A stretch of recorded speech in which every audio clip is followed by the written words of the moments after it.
개인적인 이야기? 네. 28년 전 이야기입니다. 이정훈의 얼굴에 미묘한 변화가 스쳤다. 28년 전이라니 무슨, 박미선이라는 이름 기억하십니까? 순간 이정훈의 얼굴이 굳었다.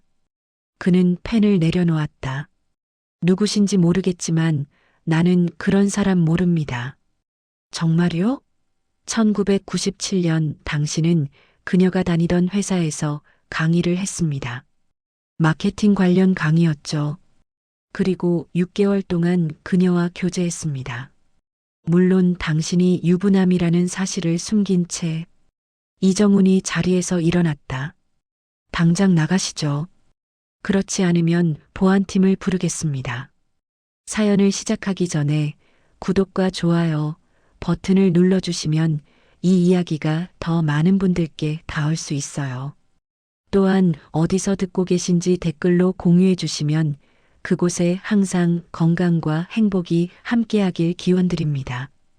감사합니다. 사연 시작하겠습니다. 창문 너머로 비가 내리고 있었다. 은우는 낡은 소파에 몸을 묻은 채 천장의 얼룩을 바라보았다. 물이 샌 자국이었다. 작년 장마 때 생긴 것인데 아직도 고치지 못했다. 고칠 필요를 느끼지 못했다고 하는 편이 정확했다. 어차피 이곳은 집이 아니라 그저 잠을 자는 공간일 뿐이었다. 28. 어느덧 그 나이가 되었다. 같은 나이의 친구들은 결혼을 하거나 승진을 하거나 최소한 미래에 대한 계획이라도 있었다. 하지만 은우에게 미래란 언제나 흐릿했다. 과거가 없는 사람에게 미래를 그리는 일은 공중에 그림을 그리는 것과 같았다. 핸드폰이 울렸다. 인쇄소 사장이었다.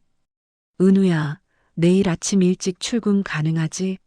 급한 주문이 들어왔어. 네, 사장님. 괜찮습니다. 통화를 끊고 은우는 한숨을 내쉬었다. 인쇄소 일은 나쁘지 않았다.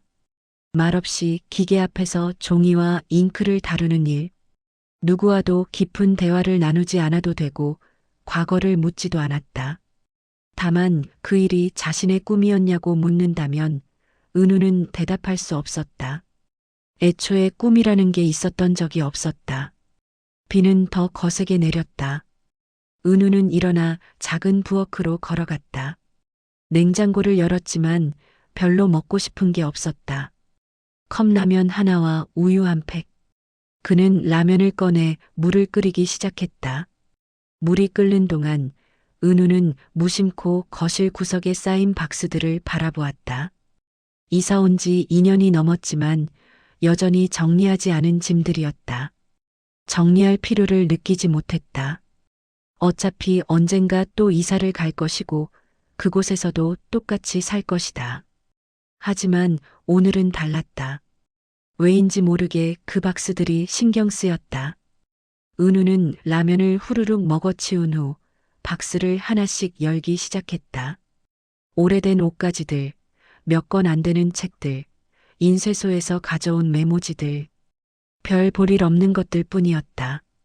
그때 가장 구석에 있던 낡은 박스가 눈에 들어왔다. 다른 박스들과 달리 먼지가 두껍게 쌓여 있었다. 은우는 그것을 끄집어냈다. 박스 위에 빛바랜 글씨가 보였다. 은우에게 희망의 집 보육원. 심장이 두근거렸다. 은우는 박스를 조심스럽게 열었다. 안에는 오래된 사진 몇 장과 상장 몇 개, 그리고 작은 천 조각이 들어 있었다.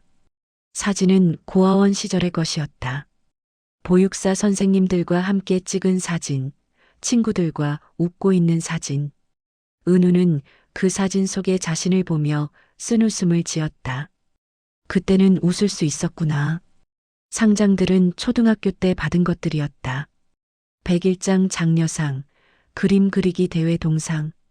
별것 아닌 것들이었지만 당시에는 그게 전부였다. 다른 아이들이 부모님께 자랑하는 동안 은우는 보육사 선생님께 상장을 보여드렸고 선생님은 잘했어. 은우야라고 머리를 쓰다듬어 주셨다. 그리고 1,000조각. 은우는 그것을 집어들었다. 연한 하늘색 천이었고 가장자리가 해져 있었다. 크기는 손바닥만 했다. 이게 뭐였지? 은우는 기억을 더듬었다. 그때 이사장님이 말씀하셨다. 은우야, 이건 내가 발견되었을 때 너를 싸고 있던 담요의 일부야. 혹시 나중에 필요할지 몰라서 보관해뒀단다. 은우의 손이 떨렸다. 그는 1,000조각을 코에 가져다 댔다. 아무 냄새도 나지 않았다. 28년이라는 시간이 모든 흔적을 지워버렸다. 하지만 이것이 자신을 감싸고 있던 천이라는 사실만으로도 가슴이 먹먹했다. 박스 밑바닥을 뒤지던 은우의 손이 작고 딱딱한 무언가에 닿았다. 그는 그것을 꺼냈다. 작은 은십자가 목걸이였다. 체인은 끊어져 있었고 십자가는 낡아서 검게 변해 있었다. 은우는 그것을 기억하지 못했다. 이것도 자신과 함께 있었던 것일까?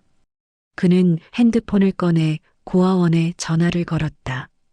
한참을 기다린 끝에 익숙한 목소리가 들렸다. 여보세요, 희망의 집입니다. 선생님, 저 은우예요. 어머, 은우야. 오랜만이다. 잘 지내고 있니?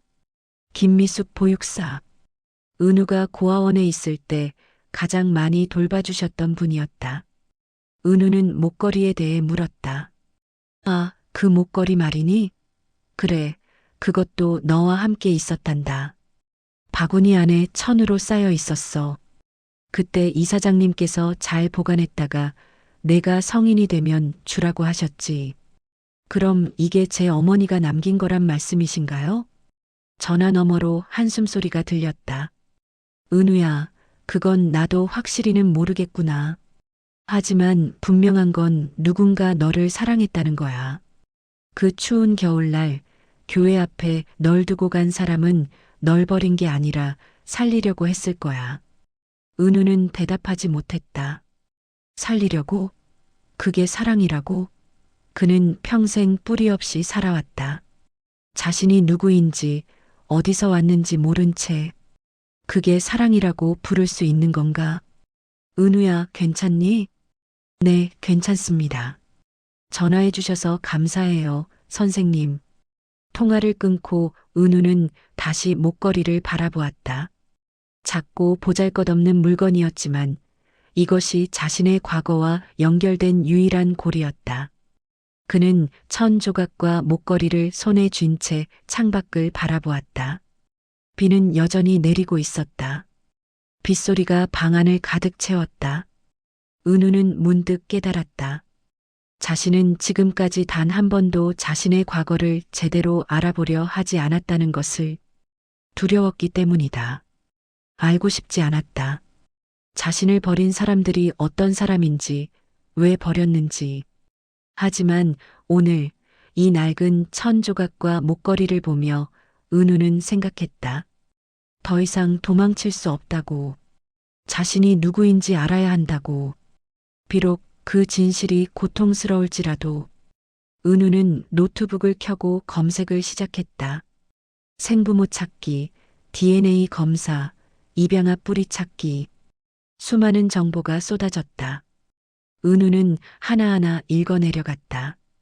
밤은 깊어갔지만 그는 멈추지 않았다. 새벽 3시가 되어서야 은우는 노트북을 닫았다. 그는 1,000조각을 다시 한번 쓰다듬었다. 28년 만에 처음으로 은우는 결심했다. 자신을 버린 사람들을 찾기로. 그들이 누구인지, 왜 그랬는지 알아내기로. 창밖에는 비가 그치고 있었다. 먹구름 사이로 희미한 달빛이 스며들었다. 은우는 처음으로 생각했다. 어쩌면 이것이 새로운 시작일지도 모른다고. 끝이 아니라 시작. 뿌리를 찾는 여정의 시작. 그는 목걸이를 목에 걸었다. 끊어진 체인은 묶어서 이어붙였다. 십자가가 차갑게 가슴에 닿았다. 은우는 거울 앞에 섰다. 거울 속의 자신은 여전히 똑같아 보였다. 하지만 무언가 달라진 것 같았다. 눈빛이 달라졌다. 더 이상 텅 빈 눈이 아니었다. 은우는 달력을 보았다. 내일부터 시작하자. 자신의 과거를, 자신의 뿌리를 찾는 여정을. 두렵지만 더 이상 피하지 않기로. 비록 그 끝에 무엇이 기다리고 있을지 알 수 없지만 그날 밤 은우는 오랜만에 꿈을 꾸었다.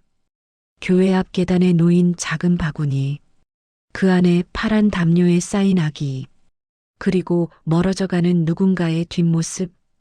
은우는 꿈속에서 그 사람을 붙잡으려 했지만 손이 닿지 않았다. 그는 악을 쓰며 깨어났다. 가슴이 뛰고 있었다. 은우는 창문을 열고 찬 공기를 들이마셨다. 하늘은 맑게 개어 있었고 별들이 빛나고 있었다. 그는 별을 보며 중얼거렸다. 나는 누구일까? 나는 어디서 왔을까? 대답은 없었다. 하지만 은우는 알았다. 이제 그 대답을 찾으러 갈 시간이라는 것을, 28회 동안 피해왔던 진실과 마주할 시간이라는 것을. 새벽 하늘은 서서히 밝아오고 있었다. 은우는 토요일 아침 일찍 집을 나섰다. 목에는 그 은십자가 목걸이가 걸려 있었고 주머니에는 파란 천 조각이 들어 있었다. 마치 부적처럼 그것들을 지니고 다니게 되었다. 자신과 과거를 연결하는 유일한 끈이었다. 지하철을 타고 1시간을 달려 도착한 곳은 소망교회였다. 28년 전 자신이 발견된 그곳. 은우는 교회 앞에 서서 건물을 올려다보았다. 세월의 흔적이 역력했다. 페인트는 벗겨져 있었고 십자가 간판은 녹이 슬어 있었다. 하지만 계단만큼은 여전히 그대로였다. 저 계단 어딘가에 자신이 놓여 있었을 것이다. 은우는 천천히 계단을 올라갔다. 발걸음 하나하나가 무거웠다. 정문을 밀고 들어가자 찬송가 소리가 들렸다. 주일 예배가 한창이었다. 은우는 뒤쪽 자리에 조용히 앉았다. 예배가 끝나고 사람들이 하나둘 나가기 시작했다. 은우는 자리에 남아 있었다. 한참 후 한 노부인이 그에게 다가왔다. 처음 오셨나 봐요. 우리 교회에 오신 걸 환영합니다. 은우는 노부인을 보았다. 70대로 보이는 그녀의 얼굴에는 주름이 깊게 패여 있었지만 눈빛만큼은 따뜻했다. 혹시 김순자 권사님이신가요? 노부인이 놀란 표정을 지었다. 어머, 어떻게 제 이름을 아세요? 은우는 숨을 깊게 들이마셨다. 저는 28년 전 이 교회 앞에서 발견된 아기입니다. 김 권사의 얼굴이 창백해졌다. 그녀는 휘청거리며 의자에 주저앉았다. 은우야? 그 아이가 내가? 네. 제 이름을 지어주신 분이 목사님이시라고 들었습니다. 김 권사의 눈에 눈물이 고였다. 세상에 이렇게 컸구나. 건강하게 자랐구나. 그녀는 떨리는 손으로 은우의 손을 잡았다. 그날을 내가 어떻게 잊을 수 있겠니? 새벽 5시였어. 기도하러 교회에 왔는데 계단에 바구니가 놓여 있더구나. 처음에는 뭔가 했지. 그런데 울음소리가 들렸어. 아기 울음소리. 은우는 숨을 죽이고 들었다. 바구니를 열었을 때 내가 있었어. 파란 담요에 쌓여서 너무 작고 빨갛게 울고 있었지. 그리고 쪽지가 하나 있었어. 쪽지요? 김 권사는 고개를 끄덕였다. 미안합니다. 부디 이 아이를 잘 키워주세요. 딱 그 한 줄이었어. 글씨가 떨려 있었지. 쓴 사람이 얼마나 괴로웠을까. 은우의 가슴이 조였다. 그 쪽지는 지금도 있나요? 목사님께서 보관하고 계실 거야. 기다려봐. 김 권사는 일어나 사무실로 향했다. 잠시 후 나이든 목사가 함께 나왔다. 은우 군이라고 했나요? 반갑습니다. 나는 당시 이 교회의 부목사였던 정동훈입니다. 지금은 원로 목사로 있지요. 정 목사는 낡은 봉투 하나를 꺼냈다. 이걸 찾는데 시간이 좀 걸렸습니다. 28년이나 된 거라 그는 봉투를 은우에게 건넸다. 은우는 떨리는 손으로 봉투를 열었다. 안에는 누렇게 바랜 쪽지가 들어 있었다. 볼펜으로 쓴 글씨는 떨려 있었고 잉크가 번진 곳도 있었다. 아마도 눈물이었을 것이다. 미안합니다. 부디 이 아이를 잘 키워주세요. 은우는 그 짧은 문장을 몇 번이나 읽었다. 이것이 자신의 생모가 남긴 유일한 메시지였다. 사과와 부탁. 그 이상도 이하도 아니었다. 이 글씨에서 뭔가 알 수 있을까요? 필적 감정이라든지. 정 목사가 고개를 저었다. 이미 경찰에 제출했었습니다. 하지만 당시에는 큰 단서를 찾지 못했지요. 신고자가 없었고 주변에서 임신한 여성을 목격했다는 제보도 없었습니다. 은우는 실망감을 감추지 못했다. 그러자 김 권사가 말했다. 그런데 말이야 생각해보니 그 무렵 교회 근처에서 한 번 본 적이 있는 것 같아. 젊은 여자였는데 임신한 것 같았어. 몇 번 지나가는 걸 봤거든. 정말요? 어떻게 생긴 분이었나요? 글쎄, 너무 오래전이라 얼굴은 잘 기억이 안 나는데 날씬한 편이었어. 키도 크지 않았고, 그리고 뭔가 두려워하는 표정이었어. 늘 두리번거리면서 걷더라고. 다른 특징은요? 김 권사는 기억을 더듬었다. 머리를 항상 모자로 가리고 다녔어. 추운 겨울이었는데도 선글라스를 끼고 있었지. 마치 누군가에게 보이고 싶지 않은 것처럼. 은우는 메모를 했다. 작은 단서라도 놓치고 싶지 않았다. 교회를 나온 은우는 주변을 돌아다니기 시작했다. 28년 전의 흔적을 찾기는 어려웠지만 오래된 가게들은 남아 있었다. 그는 구멍가게, 약국, 미용실을 하나씩 찾아다니며 물었다. 28년 전을 기억하는 사람이 있는지. 대부분은 기억하지 못했다. 너무 오래전 일이었고 사람들은 이미 바뀌어 있었다. 하지만 교회 맞은편 슈퍼마켓 주인은 달랐다. 28년 전이라 그때 내가 이 가게를 막 인수했을 때네. 기억나지? 그 소동. 교회 앞에서 아기가 발견됐다고 난리였잖아. 혹시 그 무렵 이 근처에서 임신한 여성을 보신 적 있으세요? 주인은 턱을 쓰다듬었다. 임신한 여자 워낙 오래전이라 확실하진 않은데 한 번 본 것 같기도 하고 그때 새로 이사 온 젊은 여자가 있었거든.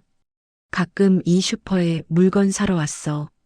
배가 불렀던 것 같은데 그 여자가 맞는지는 모르겠네. 어디 사셨는지 아세요? 글쎄, 이 근처 빌라촌 어딘가였을 거야. 그런데 얼마 못 가서 사라졌어. 아마 아기 낳고 이사 간 게 아닐까?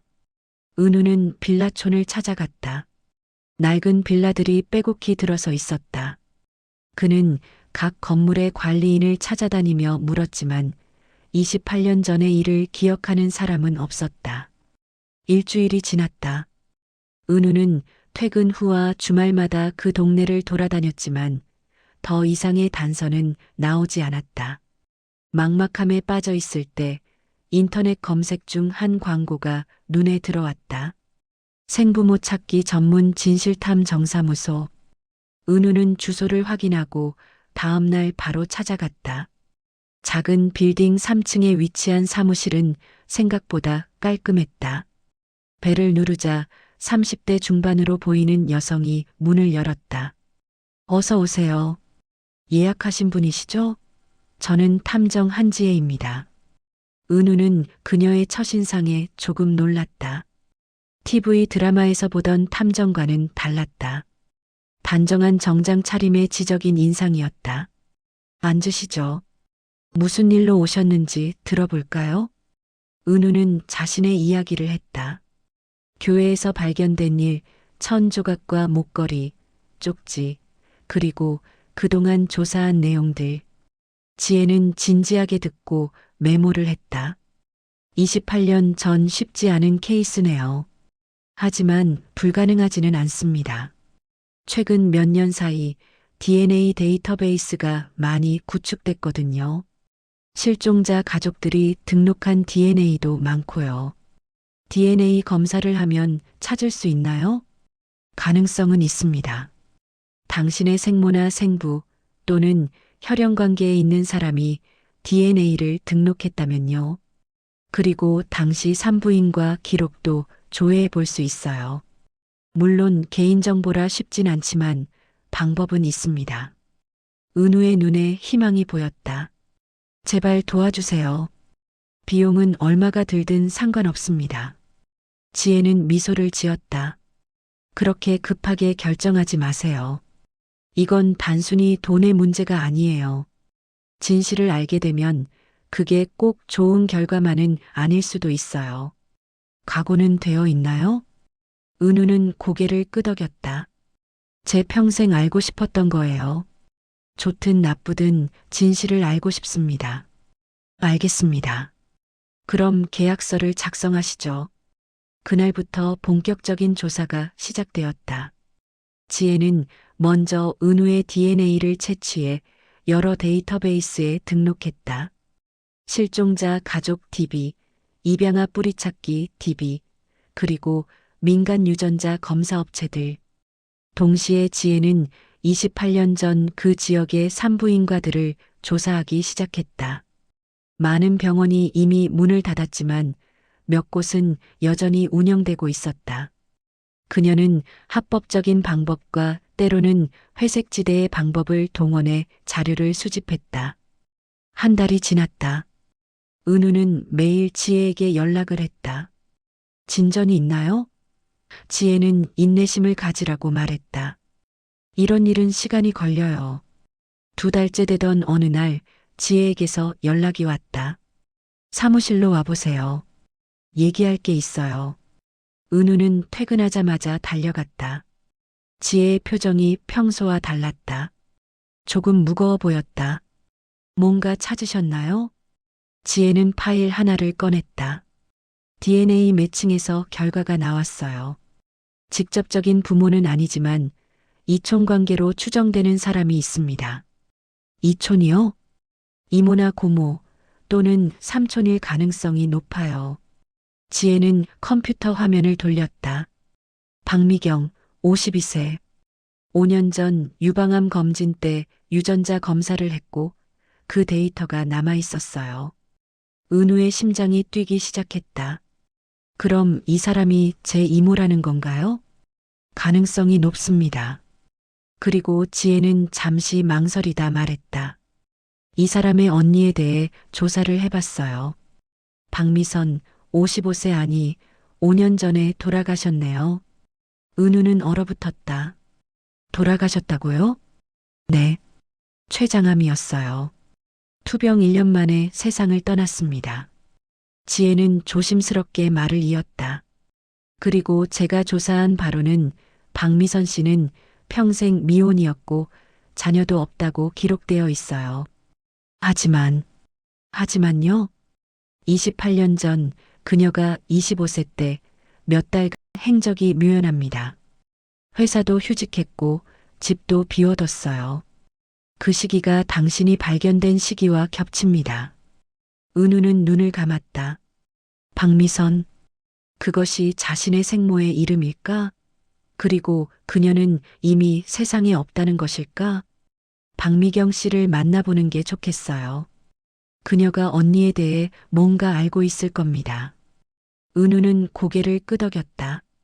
드디어 실마리가 잡혔다. 하지만 기쁘지 않았다. 자신의 생모가 이미 죽었을지도 모른다는 사실이 가슴을 짓눌렀다. 지혜가 조사한 주소로 찾아간 것은 일주일 후였다. 작은 아파트 단지였다. 은우는 초인종을 눌렀다. 잠시 후 문이 열렸고 중년 여성이 나타났다. 누구세요? 은우는 그녀를 보는 순간 알았다. 자신과 닮았다는 것을. 눈매가, 코가, 입술선이 비슷했다. 저는 은우라고 합니다. 박미경 님이시죠? 네, 그런데요. 은우는 숨을 깊게 들이마셨다. 저는 28년 전 소망교회 앞에서 발견된 아이입니다. 그리고 박미선님의 아들일 가능성이 높습니다. 박미경의 얼굴에서 혈색이 사라졌다. 그녀는 한참 동안 은우를 빤히 쳐다보더니 갑자기 주저앉으며 울음을 터뜨렸다. 언니의 아이구나. 박미경의 거실은 작지만 따뜻했다. 벽에는 가족 사진들이 걸려 있었고 그중 한 장에는 젊은 여성 2명이 웃고 있었다. 은우는 그 사진을 뚫어지게 바라보았다. 왼쪽의 여성, 그녀가 자신의 어머니일까? 그 사진 속 왼쪽이 언니야. 박미경이 차를 내오며 말했다. 그녀의 눈은 여전히 붉게 충혈되어 있었다. 미선 언니, 나보다 3살 위였지. 은우는 사진을 더 가까이서 보았다. 박미선은 가늘고 긴 눈에 부드러운 미소를 짓고 있었다. 평범해 보이는 얼굴이었지만 왠지 슬퍼 보였다. 아니, 그건 은우가 지금의 사실을 알고 있어서 그렇게 보이는 것일지도 몰랐다. 언니를 닮았어. 박미경이 떨리는 목소리로 말했다. 눈매가 그리고 입술선이 똑같아. 은우는 아무 말도 할 수 없었다. 박미경은 테이블에 앨범 하나를 꺼내 놓았다. 이걸 보여줄까 망설였어. 하지만 내가 알 권리가 있다고 생각해. 그녀는 앨범을 펼쳤다.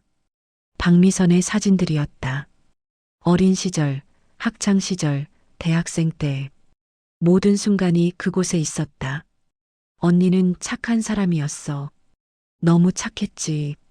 그게 문제였을지도 몰라. 박미경은 한 장의 사진에 손가락을 얹었다. 20대 초반의 박미선이 환하게 웃고 있었다. 이때가 가장 행복했던 시기였을 거야. 대학을 졸업하고 회사에 취직했을 때 꿈도 많았고 앞날도 밝았지. 그럼 무슨 일이 있었던 건가요? 박미경은 깊은 한숨을 쉬었다. 남자를 만났어. 아니, 만난 게 아니라 속았다고 해야 할까? 은우는 숨을 죽였다. 언니가 다니던 회사에서 외부 강사를 초청했대. 마케팅 관련 강의였나? 그 강사가 그 사람이었어. 박미경의 목소리가 떨렸다. 이정훈이라는 남자. 당시 30대 초반으로 대학에서 강의도 하고 기업 컨설팅도 하는 사람이었지. 잘생겼고 말도 잘하고 똑똑해 보였대. 언니는 그 사람에게 빠졌어. 완전히. 그 사람도 언니에게 잘해줬고 매일 전화하고 데이트하고 언니를 특별하게 대해줬대. 언니는 처음으로 사랑받는다고 느꼈대. 은우는 주먹을 쥐었다. 6개월쯤 만났을까? 언니가 임신했다는 걸 알게 됐어. 언니는 기뻤대. 그 사람과 결혼할 수 있을 거라고 생각했지. 하지만 박미경의 목소리가 끊겼다. 하지만 그 사람은 이미 결혼한 유부남이었어. 아내도 있고 아이도 2이나 있었지. 언니는 그 사실을 전혀 몰랐어. 그 사람이 철저히 숨겼으니까. 은우의 뇌리에 분노가 치밀어 올랐다. 자신의 아버지는 유부남이었고 자신은 불륜의 결과물이었다는 것인가. 언니가 임신 사실을 말했을 때 그 사람은 돌변했대. 이건 실수였다고, 절대 아이를 낳으면 안 된다고. 낙태를 강요했지. 돈도 줄 테니 조용히 해결하라고. 박미경의 눈에서 눈물이 떨어졌다. 언니는 거부했어. 이미 생명이 자라고 있는데 어떻게 지우냐고. 그러자 그 사람은 협박을 했어. 만약 이 일을 알리면 명예훼손으로 고소하겠다고. 자기 가족을 파괴하려는 미친 여자로 만들겠다고. 언니는 무너졌어. 회사도 그만뒀어. 가족들에게도 말하지 못했어. 나한테도 한참 후에야 말했지. 그때는 이미 배가 불렀을 때였어. 은우는 차가운 찻잔을 움켜쥐었다. 손이 떨렸다. 언니는 혼자 다 감당하려고 했어. 나는 도와주겠다고 했는데 언니는 거부했어. 가족들에게 짐이 되고 싶지 않다고. 특히 우리 부모님한테는 절대 알려선 안 된다고. 부모님이 얼마나 보수적인 분인지 너도 알면 이해할 거야. 그래서 언니는 자취방을 얻어서 숨어 지냈어. 소망교회 근처였어. 나만 가끔 찾아가서 도와줬지. 돈도 주고 필요한 것도 사다 주고. 하지만 언니의 마음까지는 돌볼 수 없었어. 박미경은 앨범의 다른 페이지를 넘겼다. 거기엔 배가 불러온 박미선의 사진이 한 장 있었다. 그녀는 카메라를 보며 억지로 미소 짓고 있었지만 눈은 웃지 않았다. 언니는 점점 우울해졌어. 아이를 낳으면 어떻게 키우냐고, 미혼모로 살 수 있겠냐고, 아이가 나중에 자신을 원망하지 않겠냐고. 매일 밤 울었대. 그리고 28년 전 그날 언니가 아이를 낳았어. 집에서, 혼자서. 박미경이 흐느꼈다. 나는 옆 동네에 살았는데 언니가 진통이 왔다고 전화했을 때는 이미 늦었어. 급히 달려갔을 때 언니는 이미 아이를 낳은 후였어. 은우는 숨이 막혔다. 아기는 너는 아주 작았어. 하지만 울음소리는 컸지. 힘차게 울고 있었어. 언니는 너를 안고 계속 울었어. 미안하다고, 미안하다고. 왜 저를 버린 건가요? 은우의 목소리가 떨렸다. 박미경은 은우의 손을 잡았다. 버린 게 아니야. 언니는 널 살리려고 한 거야. 언니는 너를 키울 자신이 없었어. 돈도 없고 집도 없고 직업도 없었으니까. 미혼모에 대한 세상의 시선도 냉혹했고 언니는 자신과 함께 있으면 내가 불행할 거라고 생각했어. 그래서 교회에? 응. 언니가 며칠 동안 알아봤대. 어디가 좋을까? 고아원에 직접 맡기면 기록이 남고 나중에 내가 상처받을까 봐. 그래서 교회를 선택했어. 새벽에 교회 앞에 널 놓고 사람들이 발견할 때까지 멀리서 지켜봤대. 교회 사람들이 널 데리고 들어갈 때까지. 은우의 눈에서 눈물이 흘렀다. 처음으로 흘리는 눈물이었다. 언니는 그날 이후로 완전히 변했어. 웃지 않았어. 매년 내 생일이면 혼자 울었어. 내가 은우라는 이름을 지어줬다고 신문에 났을 때 언니는 그 신문을 오려서 간직했어. 박미경은 일어나 방으로 들어갔다. 잠시 후 낡은 상자를 들고 나왔다. 이게 언니가 남긴 거야. 상자 안에는 여러 가지가 들어 있었다. 은우에 관한 신문 기사 스크랩, 메모들, 그리고 일기장. 이건 언니의 일기야. 내가 태어난 후부터 죽기 직전까지 쓴 거야. 읽어봐. 언니가 널 얼마나 사랑했는지 알 수 있을 거야. 은우는 떨리는 손으로 일기장을 펼쳤다. 첫 페이지에는 이렇게 적혀 있었다. 1997년 1월 15일. 오늘 내 아이를 보냈다. 작고 따뜻했던 내 아이. 은우야, 미안해. 엄마가 무능해서 용기가 없어서 너를 지킬 수 없었어. 하지만 알아줘. 엄마는 너를 사랑했어. 너무 사랑해서 보낸 거야. 은우는 더 이상 참을 수 없었다. 그는 테이블에 얼굴을 묻고 울었다. 28년 동안 쌓였던 모든 것이 터져나왔다.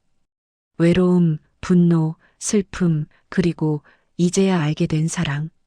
박미경도 함께 울었다. 두 사람은 한참 동안 말없이 울었다. 한참 후 은우는 고개를 들었다. 눈이 퉁퉁 부어 있었다. 이모 어머니는 어떻게 돌아가신 건가요? 박미경이 고개를 끄덕였다. 5년 전 췌장암 진단을 받았어.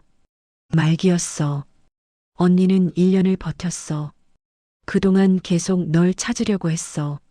사람을 고용하기도 하고 입양 기록을 뒤지기도 하고. 하지만 찾지 못했어. 죽기 직전 언니가 나한테 말했어. 은우가 나를 찾으면 그때 가서 말해줘. 엄마는 너를 사랑했다고. 단 하루도 잊은 적이 없다고. 은우는 또다시 눈물을 흘렸다. 그리고 이것도 내게 주라고 했어. 박미경은 작은 상자를 하나 더 꺼냈다. 안에는 아기 신발 한 켤레가 들어 있었다. 아주 작은 분홍색 신발. 이건 내가 신었던 거야. 언니가 내가 태어나기 전에 직접 산 거야. 유일하게 내게 줄 수 있었던 선물이었지. 은우는 작은 신발을 손에 들었다. 너무 작았다. 한때 자신의 발이 이 안에 들어갔었다는 게 믿기지 않았다. 이모, 제 아버지는 어떻게 된 건가요? 이정훈이라는 그 사람은? 박미경의 얼굴이 굳어졌다. 그 사람 언니를 버린 후에도 계속 잘 살았어. 교수가 됐어. 한 대학에서 마케팅 교수로 재직 중이야. 결혼 생활도 유지하고 있고. 어느 대학이죠? 한서대학교 경영학과. 은우는 그 이름을 마음속에 새겼다. 이정훈, 한서대학교 경영학과 교수. 언니는 평생 그 사람을 원망했어. 하지만 동시에 복수할 생각은 안 했어. 내가 연루될까봐.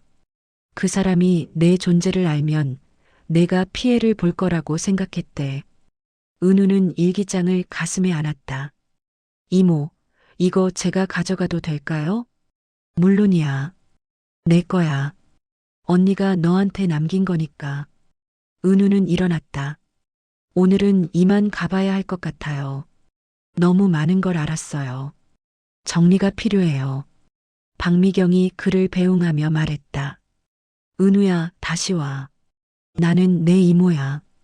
이제라도 내가 생겼으니 고마워. 언니를 대신해서라도 너를 아끼고 싶어. 은우는 고개를 끄덕였다. 감사합니다, 이모. 집으로 돌아온 은우는 밤새 어머니의 일기를 읽었다. 28년치의 일기. 모든 페이지에 자신에 대한 그리움이 적혀 있었다. 은우는 지금 몇 살일까? 학교는 잘 다니고 있을까? 오늘 길에서 비슷한 또래 아이를 봤다. 혹시 은우가 아닐까 싶어서 한참 쫓아갔다. 아니었다. 은우야, 엄마를 용서해 줄 수 있을까? 아니, 용서받을 자격도 없지. 건강하게만 자라다오. 그것만이 엄마의 소원이야. 마지막 페이지에는 이렇게 적혀 있었다. 은우야, 이제 엄마는 곧 떠날 것 같아. 너를 한 번이라도 보고 싶었는데 그러지 못해서 미안해. 하지만 알아줘. 엄마의 인생에서 가장 행복했던 순간은 널 안았던 그 짧은 시간이었어. 가장 후회되는 순간도 널 보낸 그때야. 하지만 다시 돌아가도 똑같이 했을 거야. 엄마보다 더 나은 삶을 내가 살기를 바랐으니까. 사랑해, 내 아들. 평생 사랑했어. 은우는 일기장을 덮었다.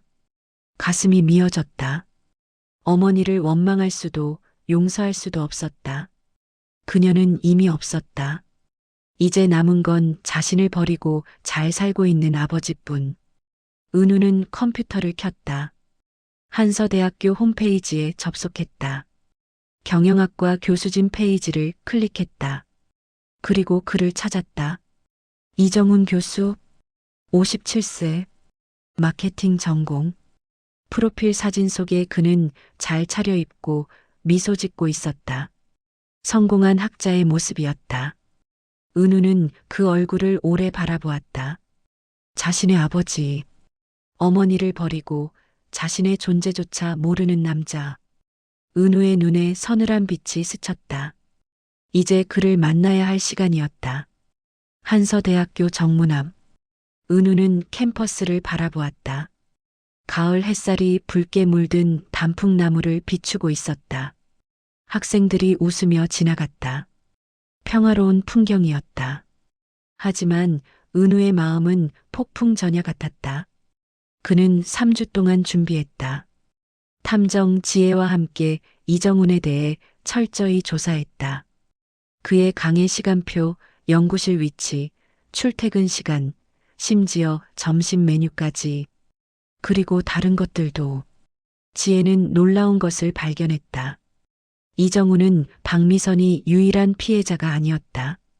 20대부터 지금까지 그는 여러 여성들과 부적절한 관계를 맺어왔다.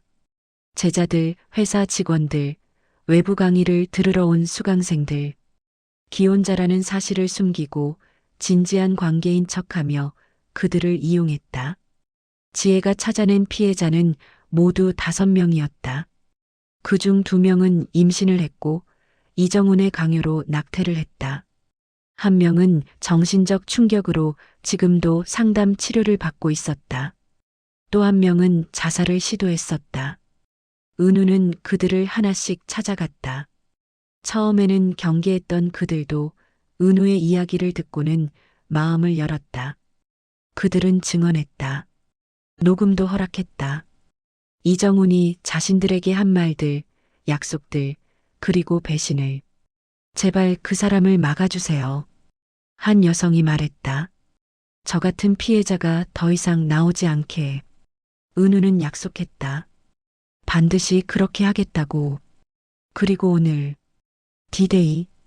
은우는 경영관 건물로 들어갔다. 3층 복도 끝 이정훈 교수 연구실. 문 앞에 서자 심장이 뛰었다. 분노가 치밀어 올랐다. 하지만 은우는 심호흡을 하며 진정했다. 감정에 휘둘려서는 안 됐다. 노크를 했다. 들어오세요. 문을 열고 들어가자 책상 앞에 앉은 남자가 보였다. 이정훈. 사진에서 본 것보다 나이 들어 보였다. 머리에는 흰머리가 섞여 있었고 얼굴에는 주름이 져 있었다. 하지만 옷차림은 단정했고 연구실은 깔끔하게 정돈되어 있었다. 학생인가요? 무슨 일로? 이정훈은 은우를 보며 말을 멈췄다. 뭔가 이상한 표정을 지었다. 은우가 학생처럼 보이지 않았기 때문일까? 아니면 다른 이유 때문일까? 앉으세요. 무슨 일이신지? 은우는 문을 닫고 의자에 앉았다. 그는 이정훈을 똑바로 바라보았다. 저는 은우라고 합니다. 상담하러 온 게 아니라 개인적인 이야기를 하러 왔습니다. 개인적인 이야기? 네. 28년 전 이야기입니다. 이정훈의 얼굴에 미묘한 변화가 스쳤다. 28년 전이라니 무슨. 박미선이라는 이름 기억하십니까? 순간 이정훈의 얼굴이 굳었다. 그는 펜을 내려놓았다. 누구신지 모르겠지만 나는 그런 사람 모릅니다. 정말요?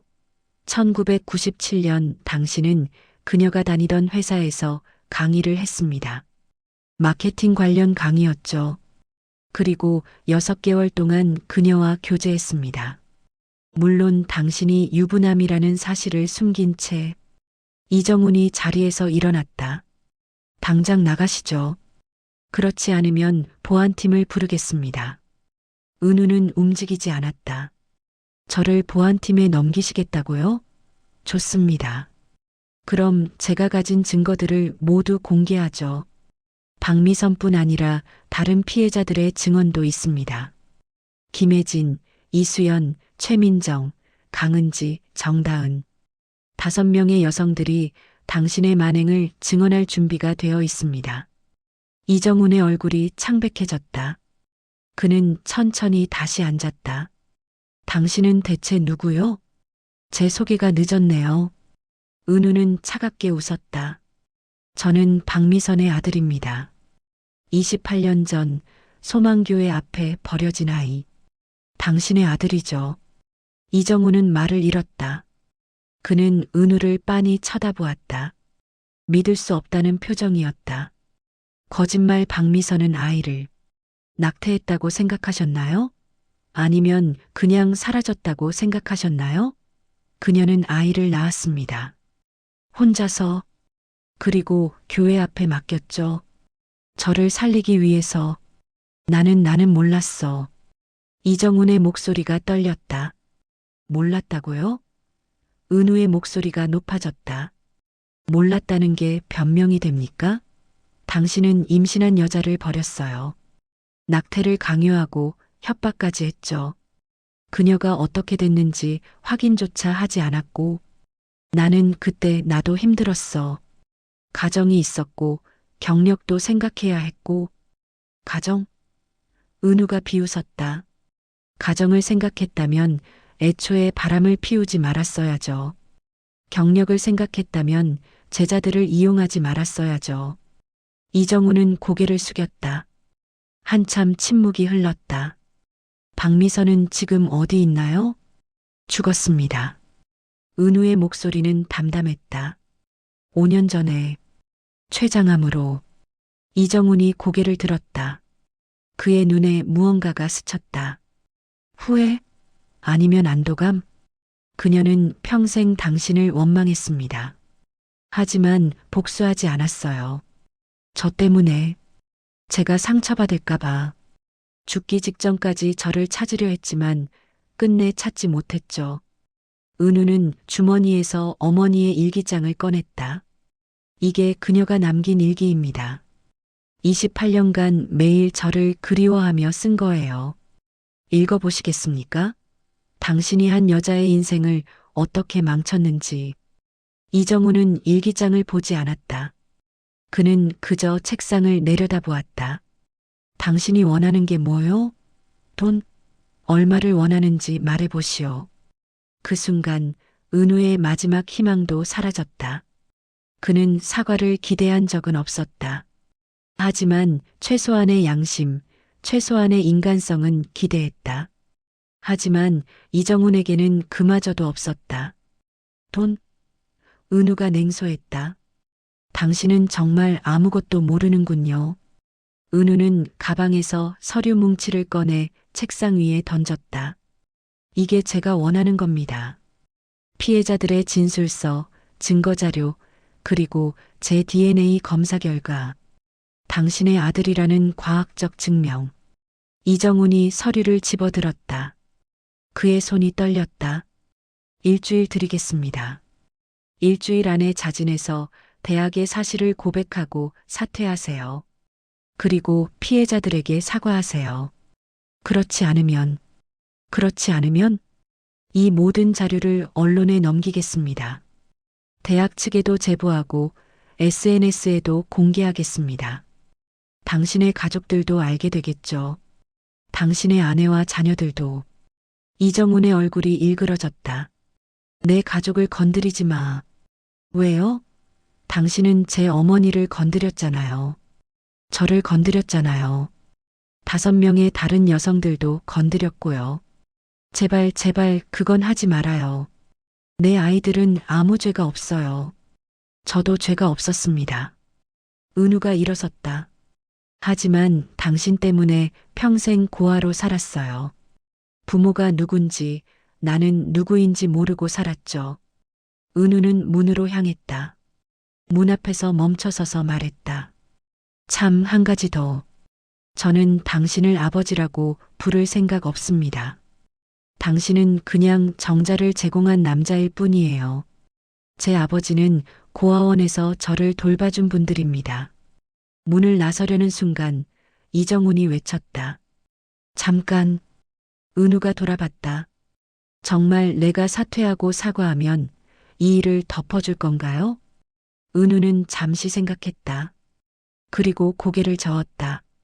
아니요. 뭐, 어차피 공개할 겁니다.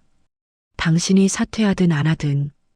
다만 당신이 자진해서 인정한다면 그나마 덜 추악해 보일 거예요. 선택은 당신이 하세요. 이건 복수야. 내 인생을 망치려는 거잖아. 은우는 냉정하게 대답했다. 맞습니다. 복수예요. 당신이 제 어머니의 인생을 망친 것처럼 저도 당신의 인생을 망칠 겁니다. 공평하죠? 내 어머니의 일은 그건 오래전 일이야. 이미 끝난 일이고. 끝난 일? 은우가 비웃었다. 당신에게는 끝난 일일지 몰라도 저에게는 평생의 상처예요. 매일 거울을 볼 때마다, 생일이 올 때마다, 다른 사람들의 가족을 볼 때마다 저는 상처받았어요. 그게 끝난 일이라고요? 이정우는 대꾸하지 못했다. 일주일입니다. 그때까지 당신의 선택을 기다리겠습니다. 은우는 연구실을 나왔다. 복도를 걸으며 그는 떨리는 손을 주먹 쥐었다. 드디어 해냈다. 28년간 기다렸던 순간이었다. 하지만 왜일까? 가슴은 여전히 비어 있었다. 통쾌함도 만족감도 없었다. 오히려 공허함만 밀려왔다. 캠퍼스를 나서는 은우의 뒤에서 누군가 불렀다. 저기요. 돌아보니 20대 초반의 여학생이었다. 그녀는 망설이며 다가왔다. 혹시 이정훈 교수님 찾아가셨죠? 네, 그런데요. 저도 그분 때문에 여학생의 눈에 눈물이 고였다. 저도 피해자예요. 그분이. 은우의 가슴이 철렁 내려앉았다. 또 다른 피해자.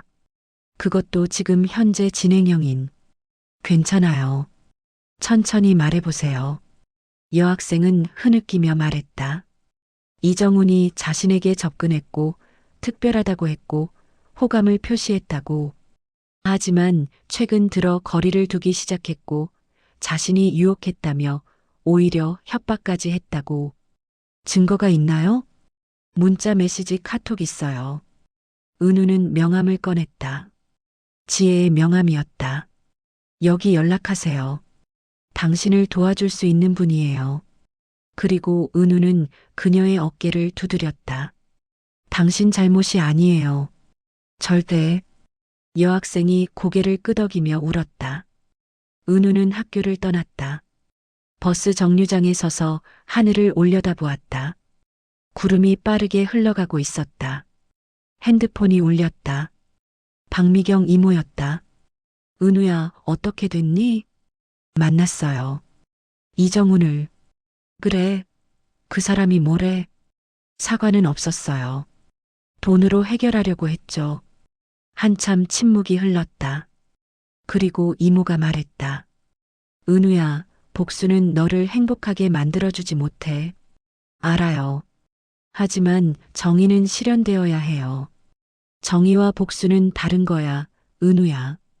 은우는 대답하지 않았다. 정말 그럴까? 자신이 하려는 게 정의일까, 복수일까? 버스가 왔다. 은우는 버스에 올라탔다. 창밖을 바라보며 그는 생각했다. 이제 돌아갈 수 없다. 이미 시작했고 끝을 봐야 한다. 일주일 후 이정훈에게서 연락이 왔다. 문자 메시지였다. 만나서 얘기하고 싶습니다. 제발 한 번만 기회를 주십시오. 은우는 답장을 보냈다. 기회는 28년 전에 주셨어야죠. 이제 늦었습니다. 그리고 은우는 약속을 지켰다. 모든 증거를 언론에 제보했다. 대학에도 보냈다. SNS에도 올렸다.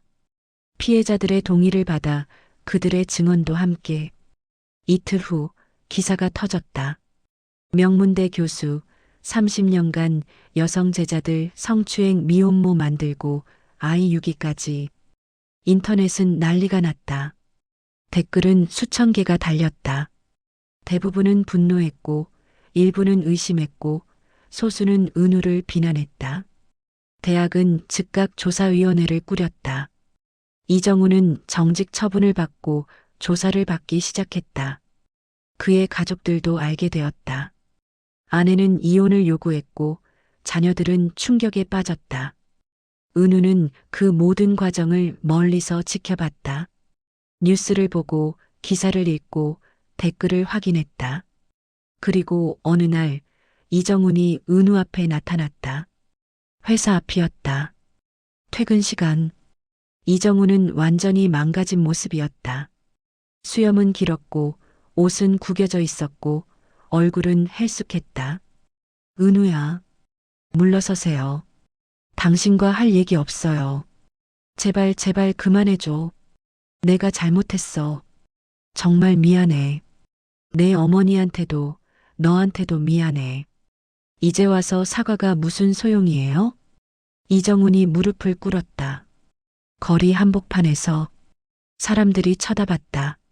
제발 내 가족만은 용서해줘. 내 아이들은 아무 죄가 없어. 내가 벌 받을 테니 내 가족들은. 은우는 그를 내려다보았다. 무릎 꿇은 아버지, 애원하는 아버지. 이게 자신이 원했던 모습이었다. 하지만 왜일까? 전혀 시원하지 않았다. 오히려 역겨웠다. 자신도 저 남자도. 일어나세요. 은우야. 일어나라고요. 은우가 소리쳤다. 주변 사람들이 놀라 쳐다봤다. 이정훈이 떨리며 일어났다. 당신 가족은 당신이 지키세요. 나는 상관없어요.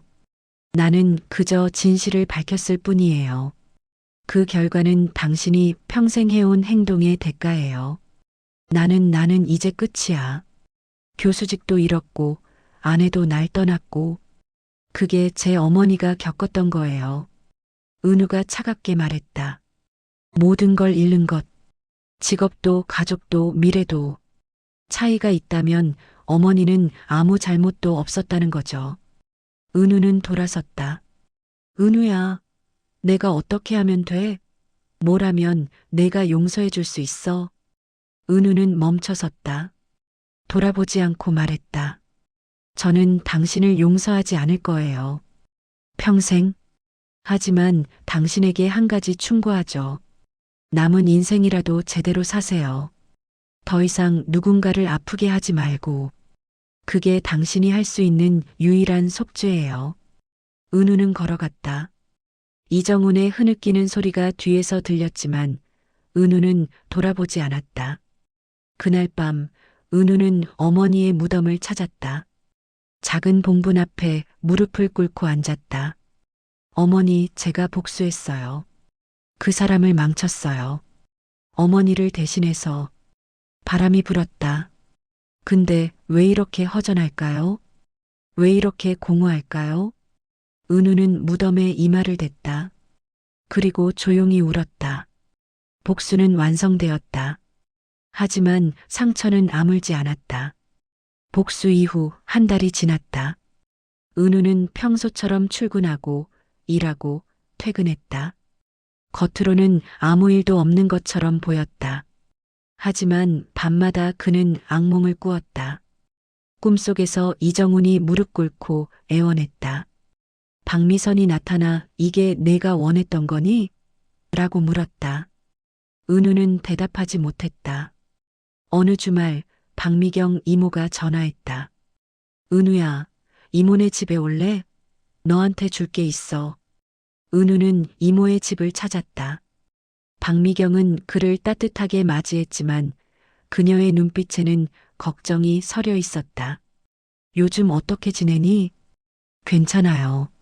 얼굴이 안 괜찮아 보이는데. 밥은 잘 먹고 다니니?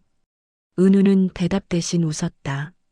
박미경은 한숨을 쉬며 상자 하나를 꺼냈다. 이거 언니가 남긴 마지막 물건들이야. 내가 가져야 할 것 같아서. 상자 안에는 여러 가지가 들어 있었다. 오래된 사진들, 편지들, 그리고 작은 녹음 테이프 하나. 이게 뭐예요? 언니가 죽기 한 달 전에 녹음한 거야. 너한테 하는 말이래. 언젠가 내가 자신을 찾으면 이걸 들려주라고 했어. 은우는 떨리는 손으로 테이프를 받았다. 박미경이 오래된 카세트 플레이어를 꺼냈다. 여기서 들어볼래? 은우는 고개를 끄덕였다. 박미경이 재생 버튼을 눌렀다. 잠시 잡음이 들리더니 약한 여성의 목소리가 흘러나왔다.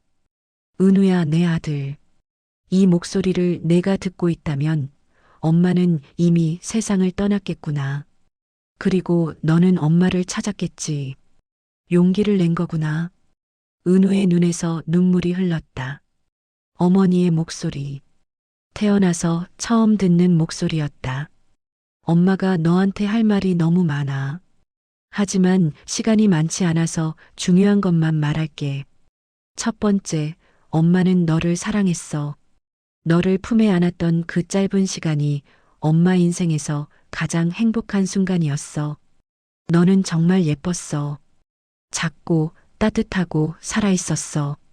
녹음 속에서 기침 소리가 들렸다. 박미선은 아팠던 것이다. 두 번째, 엄마가 너를 보낸 건 포기한 게 아니야. 엄마는 매일 너를 생각했어. 생일마다, 명절마다, 비 오는 날마다. 내가 어디서 뭘 하고 있을까? 건강한가? 행복한가? 그런 생각뿐이었어. 세 번째 목소리가 더 약해졌다. 은우야, 엄마는 내가 복수하지 않았으면 좋겠어. 내 아버지를 이정훈을 말이야. 그 사람도 잘못했지. 엄마를 버렸고 너를 버렸어. 하지만 은우는 숨을 멈췄다. 하지만 복수는 너를 자유롭게 하지 못해. 오히려 너를 그 사람에게 묶어 놓을 뿐이야. 엄마는 평생 그 사람을 원망하며 살았어. 그게 얼마나 고통스러운지 너는 모를 거야. 엄마는 내가 그렇게 살지 않았으면 좋겠어. 내가 행복했으면 좋겠어. 은우야. 과거에 묶이지 말고 너를 사랑하는 사람들을 보고 너를 키워준 사람들, 너를 아껴주는 사람들. 그들이 너의 진짜 가족이야. 혈연이 전부가 아니야. 사랑이 가족을 만드는 거야. 녹음 속에서 긴 침묵이 흘렀다. 그리고 마지막 말. 미안해, 은우야. 그리고 사랑해. 평생 사랑했어. 엄마의 아들로 태어나줘서 고마워. 테이프가 끝났다. 방 안에는 정적만 흘렀다. 은우는 소파에 주저앉아 얼굴을 감쌌다. 박미경도 조용히 울었다. 한참 후 은우가 입을 열었다. 이모, 저는 잘못한 걸까요? 뭐가? 복수한 것. 이정훈을 망친 것. 박미경은 은우의 손을 잡았다. 글쎄, 이모는 잘 모르겠어. 그 사람이 벌을 받아야 하는 건 맞아. 하지만 내가 직접 그 일을 했어야 했는지는 모르겠구나. 저는 정의를 실현한 거라고 생각했어요. 하지만 이제는 후회하니? 은우는 고개를 저었다. 후회는 아니에요. 다만 이게 맞는 건지 확신이 안 서요.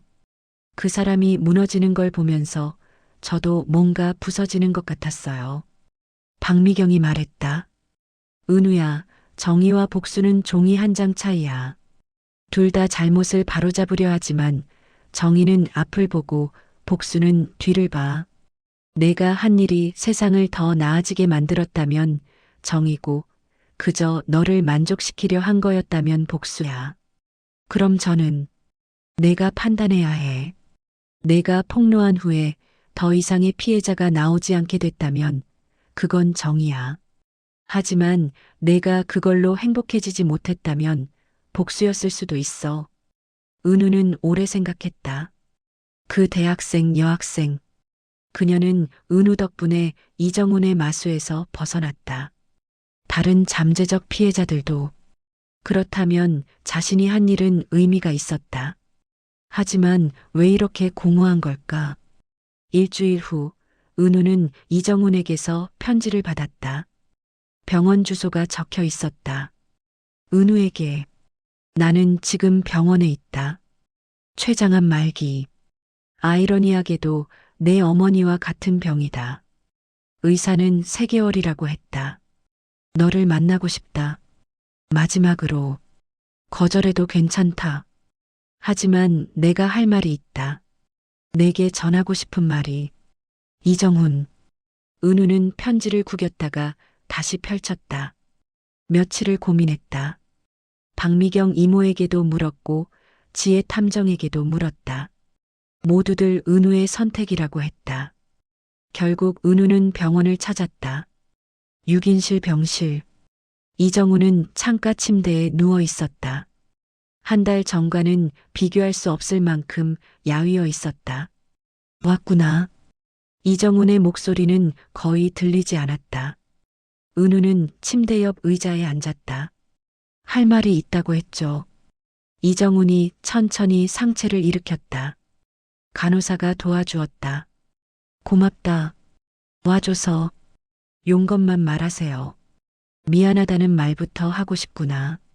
너한테, 내 어머니한테, 그리고 내가 상처 준 모든 사람들한테. 이제 와서 사과가 무슨 의미가 있나요? 없을 수도 있지. 하지만 하지 않으면 더 의미가 없잖니. 이정훈이 기침을 했다. 나는 평생 비겁하게 살았어. 잘못을 인정하지 않고 책임을 회피하고 남들을 탓했지. 너의 폭로 이후에야 깨달았어. 내가 얼마나 많은 사람을 망쳤는지. 은우는 침묵했다. 내 어머니 박미선은 좋은 사람이었어. 순수하고 착하고. 나는 그녀를 이용했어. 사랑한다고 거짓말했지. 그리고 버렸어. 평생 그 죄책감을 안고 살았어. 아니, 죄책감을 느끼는 척했다고 해야 맞겠구나. 진짜로 뉘우친 건 아니었으니까. 왜 이제 와서 이런 말을 하는 거죠? 죽음 앞에서는 거짓말을 할 수 없더구나. 내가 평생 지었던 가면들이 다 벗겨졌어. 이제 남은 건 추악한 진실뿐이야. 이정훈이 침대 옆 서랍을 열었다. 봉투 하나를 꺼냈다. 이건 내 유산의 절반이야. 내가 받아야 할 몫이지. 필요 없어요. 받아. 내가 쓰지 않아도 좋아. 기부하든 태우든. 하지만 이건 내 권리야. 은우는 봉투를 받지 않았다. 은우야, 이정훈의 목소리가 떨렸다. 나는 내 아버지 자격이 없어. 그건 나도 알아. 하지만 혈육인 건 부정할 수 없잖니. 내 피가 내 몸에 흐르고 있어. 그게 뭐가 중요한가요? 은우가 차갑게 말했다. 피보다 중요한 게 있어요. 사랑이요. 책임이요. 헌신이요. 당신은 그 어떤 것도 제게 주지 않았잖아요. 맞아. 그래서 미안하다는 거야. 사과받으러 온 게 아니에요. 은우가 일어섰다. 당신이 어떻게 죽든 저는 상관없어요. 용서도 안 해요. 다만, 제 어머니에게 사과하세요. 무덤에라도 찾아가서. 그게 당신이 할 수 있는 유일한 속죄예요. 은우는 돌아섰다. 문 앞에서 멈춰서서 말했다. 참 한 가지만 알아두세요. 저는 불행하지 않았어요. 고아원에서 자랐지만 저를 사랑해준 사람들이 있었어요. 당신 같은 아버지가 없었기에 오히려 다행이었을지도 모르죠. 은우는 병실을 나왔다. 복도를 걸으며 그는 깨달았다. 자신은 더 이상 이정훈에게 아무것도 느끼지 않는다는 것을. 분노도 증오도 심지어 연민도 그저 무관심할 뿐이었다. 한 달 후 이정훈의 부고를 전해 들었다. 은우는 장례식에 가지 않았다. 하지만 이상하게도 그날은 어머니 박미선의 무덤을 찾았다. 어머니 그 사람이 죽었대요. 어머니와 같은 병으로. 바람이 불었다. 가을이 깊어지고 있었다. 저는 제가 한 일이 옳았는지 아직도 모르겠어요. 복수한 건지 정의를 실현한 건지. 어머니는 복수하지 말라고 하셨지만 저는 그럴 수 없었어요. 은우는 무덤 앞에 앉았다. 하지만 한 가지는 알겠어요. 복수는 치유가 아니라는 것. 그 사람을 망쳤지만 제 상처는 아물지 않았어요. 오히려 더 깊어진 것 같아요. 어머니, 이제 어떻게 살아야 할까요? 뿌리를 찾았지만 그 뿌리는 썩어 있었어요. 이제 저는 어디로 가야 하죠? 대답은 없었다. 하지만 은우는 어머니의 목소리를 기억했다. 녹음 테이프에서 들었던 말. 너를 사랑하는 사람들을 보라. 그들이 너의 진짜 가족이야. 은우는 핸드폰을 꺼냈다. 전화번호부를 훑어봤다. 박미경 이모, 김미숙 보육사 선생님, 고아원 친구들, 지혜 탐정, 그리고 김순자 권사. 은우는 김 권사에게 전화를 걸었다. 권사님, 저 은우예요. 어머, 은우야. 잘 지내니? 네. 권사님, 다음 주 일요일에 교회 가도 될까요? 그럼, 언제든 환영이야. 우리 은우가 돌아오는구나.